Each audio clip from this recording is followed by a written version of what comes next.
Hi guys, welcome to Rooted. We are so glad that you're joining us. And I am so excited because today I have one of my closest friends, Sarah Cates, here on the Rooted Couch with me. You know, we were able to interview our ministerial staff wives, but now we wanted to also talk about just the people that serve our church in the capacity of a ministerial role. And so Sarah is our global I know, what's your actual title? Director of Preschool Ministries. Director of Preschool Ministries. So she is the head honcho over all things preschool, which we're so thankful that that's a job here and that I personally don't have to do that. But Sarah is actually my very first friend I ever met when we moved to Wichita Falls. Colby, her husband, and Jim were in the military together, and Jim had somehow met Colby, I think, on his job interview when he came up here to interview with the squadron. And so they graciously, before we even moved up here, invited us to their home. And it was just so nice to get to know Sarah and Colby. And I remember her telling us about this church that they attended. And so when Jim moved up here before we got up here, he actually went to church with Sarah and Colby and called me that day and said, hey, I found the church we're going to go to for the next 10 years. And then if you decide to not like this church, then we can change. But for the first 10 years, we're going here. So we kind of, actually the first week we got here, we joined and worked Vacation Bible School. And so it's been just a real pleasure for us to be here. And a lot of that is due to the Cates. So thankful for her. And she also has been a huge blessing to me just in ministry and in life. We have kids about the same age, but you guys will hear all about this. So Sarah, welcome to our Rooted Couch. Well, thank you. Glad to be here. I'm glad you're here. And so we're just going to kind of ask similar questions to what we've done in the past. So okay. I want you to just kind of tell us a little bit about your growing up, where you grew up. I know you're a Texas girl, where you grew up, your family of origin, and just some interesting things. Okay. So I was born in Dallas, Texas, grew up just outside of Dallas in a little tiny suburb called Duncanville. Raised there. My parents actually moved away from there when I was in college. And my mom now lives in Grand Prairie, so still basically the Dallas-Fort Worth area. I have two brothers. I'm the oldest. They are both still living real close to my mom, have families of their own, but have stuck close to home. So I graduated from Duncanville High School and attended Texas Christian University. Horned Frogs. I'm a Horned Frog. Go Frogs. Graduated from there. And what degree did you get there? Ish. I have a bachelor's of science and biology, which is so helpful for preschool ministry. So when people are dissecting things absolutely, and stuff, that'd be awesome. No, it's a degree that I got, and I had somebody tell me one time that sometimes you go to school for more than just a degree. And while I have not necessarily used my Bachelor of Science and Biology, I definitely, was educated, and I think my life experiences that took me through college and stuff like that are definitely, have been impactful on my life. Absolutely, yeah. So. And there was someone special. I mean, I know you guys met actually before college, yes, right? I was a junior in high school. I had just turned 17. Literally like the day before when I met Colby, who is now my husband. I was, like I said, in high school. He was a freshman at UTA, University of Texas in Arlington, and was working at FunSphere. So he was an older man. He was a college boy when you met him. He was a college boy when I met him, yes. Working at FunSphere that doesn't exist anymore. It was attached to Wet and Wild, and it was basically what is that like a Chuck E. Cheese for older people? It's like a family fun zone plex, like go-karts, mini golf, arcade, like all that kind of stuff. And so I had a friend in high school that worked there, and I was looking for a job, and she was like, hey, come work with me. So Colby interviewed me, and he likes to say that he hired me, but I know he didn't because his boss hired me. He just was part of the interview. So we met, dated all through high school, got, through the rest of my high school and all through college, got engaged as soon as we both graduated college, and we got married, and he joined the Air Force, and it's been a whirlwind ever since. Yeah, and your first station was Alaska, right?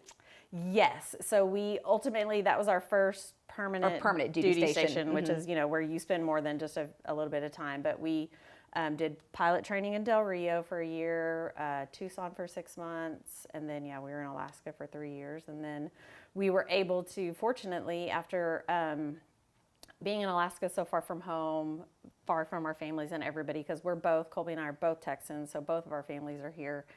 Our son was born up there, and so we were ready to kind of move back and be closer to family. So we were lucky enough to come here to Wichita Falls he was a pilot trainer here and liked it so much, and having little kids, we just wanted to put down some roots and stay. So he became a reservist, and so we were lucky enough to be able to stay here. Yeah. So how long have you been here? Do you even know about? Probably, I would say, Avery she just turned 15. So, going on 16 or 17 years she's been here. Which is pretty amazing to be in the military and to be able to. It's crazy to say that out loud. That's well, then it makes us feel old. It does, right? Sarah and I are the same age, and it's terrible. We sit with all of our student pastors and pretty much everyone in these ed staff meetings, and we are by far the oldest. Like, we could probably be everyone's mother. Yes, easily. Which is kind of depressing. Anyway, so tell us, okay, so you have CJ. Mm-hmm.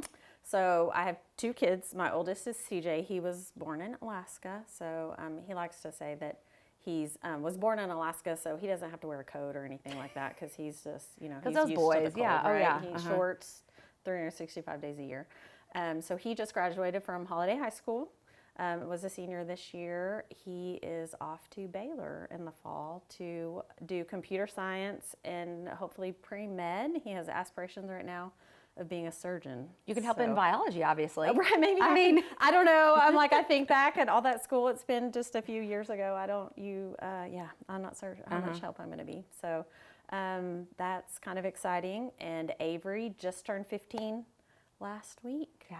So that's crazy. But Avery's also 6 feet tall. She is 6 feet tall, like literally 6 feet tall. Yeah. So I am by far the shortest, and my family thinks it's hilarious. Yeah. Well, both you and Colby your kids have outgrown you. Yes. Right? Yes. Yeah. Are Avery and Colby, they're within an inch of each other. Yeah. Mm-hmm. So, and CJ's like 6'3". So. Yeah.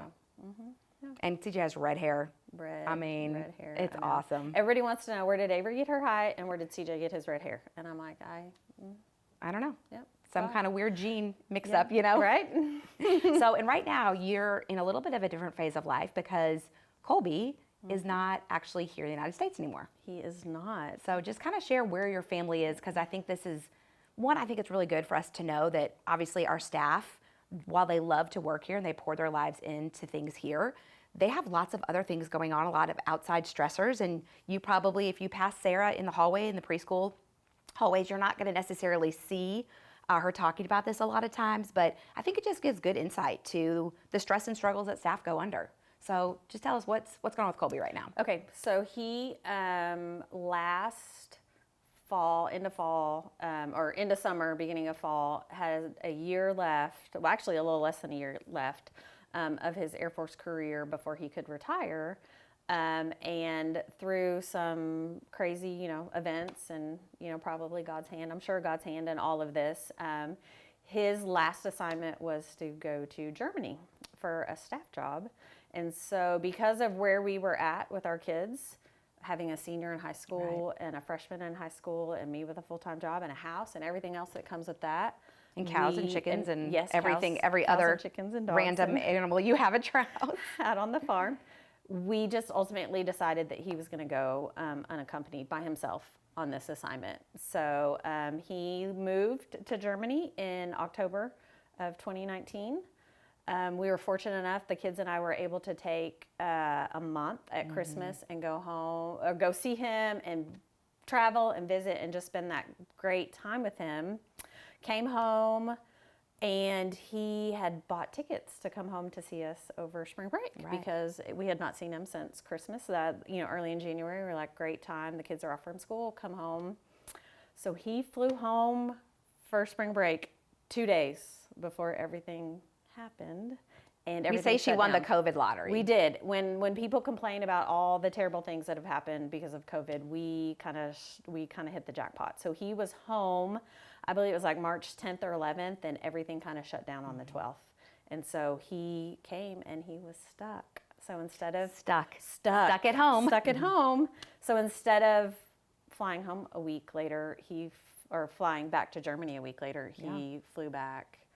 It was 2.5 months. 2.5, almost 3 months later that he was able to be here. And so he was here for CJ's graduation and just, it was really, really great for us to be together as a family during this crazy time, and so much is going on. We talk all the time about God's hand in that, and just like how he totally looked out for us, because had Colby been in Germany in a house by himself during all of this stuff, basically isolated. I mean, just what a terrible, terrible situation that would be. And it also, I think, we really think about the people that did happen to. You know, he had several coworkers who had family that was trying to come there for spring break, and they couldn't come, and they were stuck. And so it was really, it was just a crazy thing to walk through, and we were just... And such a gift. Oh, such a gift for your family. Such a gift. So he is back there now, and we are hoping to be able to go see him soon, where the military can have some great advantages, and one of those advantages is because he's there is hopefully going to allow us to go see over him there as well. one more time. And be able to see him. So he will be back the end of September, and he will be retired, and we don't know what goes next. I know. So then what else does he do besides...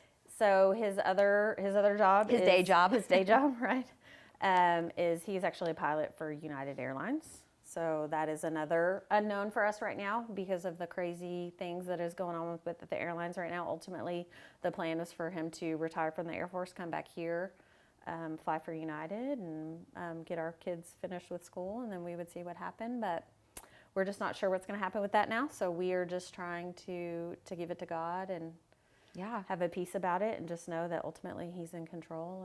And while we can't always know what that looks like, we just have to trust him and know that he's going to take care of us. Yeah, and I think, it's so good of God to give you that gift of Colby being home for 3 months, and it's 3 months that he doesn't have to serve out more time. That counted towards his commitment. And so I just think it's that assurance that the Lord is like, I've got you, Sarah. Yeah. I've got you, Colby. I see this. We're all in very unsecure. Probably most people that are watching this, we don't know what the future looks like. Right. And we would love to go back to normal. I don't know what normal is ever going to look like again. But just the fact that we have a God that has already gone before us and has just every step of the way, even when we can't see far ahead of us, we know that he's been faithful to us before, and he will be faithful again. So anyway, okay, so let's just ask some random questions. Okay. First question is, if you had to clean anything, let me make a quick sideline. So when I moved, every time I've moved here, which has only been twice, Sarah graciously comes over and she helps me unpack, especially my kitchen. And she is so good because I have all these emotional attachments to like plates and like serving pieces. And Sarah will hold it up, and in like probably 10 seconds, if I don't absolutely give her a reason it has to stay, then she takes it and it's gone. It's out. Yeah, it's given. It's in the giveaway pile. So I cannot tell you how much I appreciate Sarah and her organization. But knowing that, so if you had to clean one thing in your house first, what would it be? Room, car, or desk?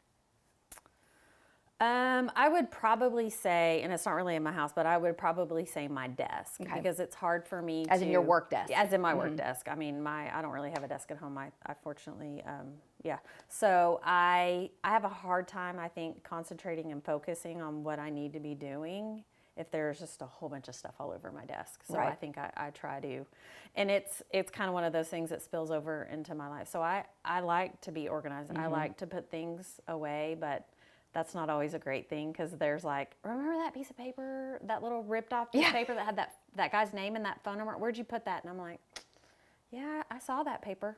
I put it somewhere really important. Yep. I just couldn't tell you where it is right now. It's all organized whenever you can find it. Absolutely. We just don't know what that exactly where that organization is. So that's definitely something that is not always always a plus. Well, I have to tell you, when I often go into Sarah's office because my desk is always a mess and I can't find my stapler, or I can't find my pens. And so I go into Sarah's office, and amazingly, I can find all of her stuff because it's always organized. So then I just take her stuff. Yes. But that's why it's so good to have friends that are organized and are on top of things. Okay, so if you were on a desert island, and we're just going to give it a time frame, because I think if we just say a desert island, I don't know, if you had to be on a desert island for a week, for 1 week, who would you go with?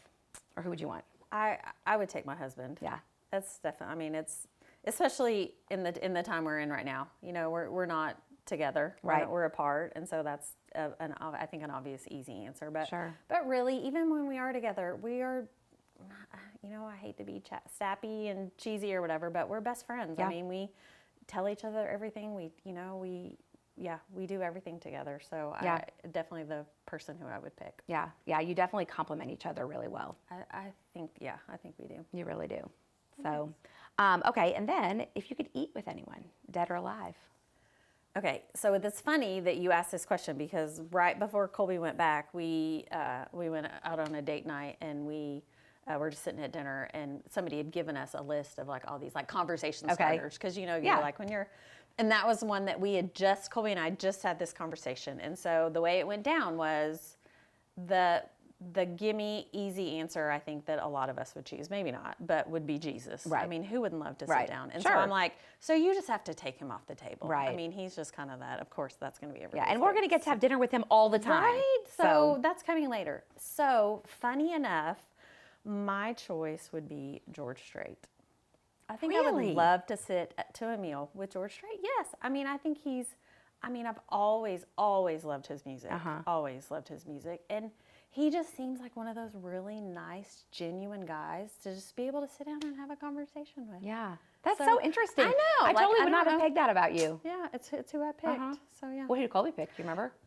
Avery and I were just talking about this the other day, and I can't remember. Or he didn't answer. Or he didn't answer because he was like, wow, I really like your answer. So I can't. I know, it's terrible. He's probably like, I'll just tag along with you. yes, right. Come on. He's like, that's a good answer. Yeah. So.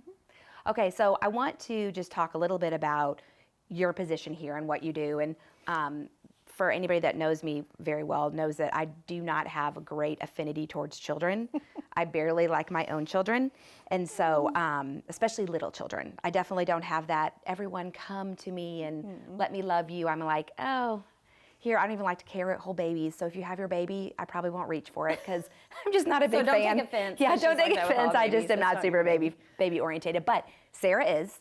And so just how did you even start here? Because you didn't start, even thinking that you would ever even be on the ministry side of preschool. Never. So, because how long have you been at the church? So In some work capacity. In some work capacity, I have worked here for almost 15 years. Yeah. Because my daughter was pretty newborn when I first started working here. So kind of a little bit of backstory there. We obviously moved here. My CJ was 3. We lived in a little neighborhood out by the stadium, and was meeting my neighbors, and I was pregnant with Avery, and I just was talking to my neighbor, and I'm like, I would love for my son to go somewhere during the day, Like a Mother's Day out program or something. Like, Yeah, I don't preschool. need daycare. Right. Like I wasn't working; I was a stay-at-home mom. But the thought of him just to be out with kids, to socialize, and just do all those kinds of things. And so my friend was like, "Oh, we go to this great preschool at First Baptist," and I was like, "Okay, I mean, I'll come check it out, but I'm not going to church there. Yeah. That church is way big. Yep. My grandparents are the ones that introduced me to church, and I went to the little Prairie Creek Baptist Church that probably had like a total membership base of maybe 100 people. So I you're mean, looking at this like I'm not I into was like, this there's mega no way. church thing. And she's like, well, just come, bring him to the preschool. It's great. So I came up here. He started coming, loved it, loved the teachers, just loved everything about the program, and just everything was fantastic up here.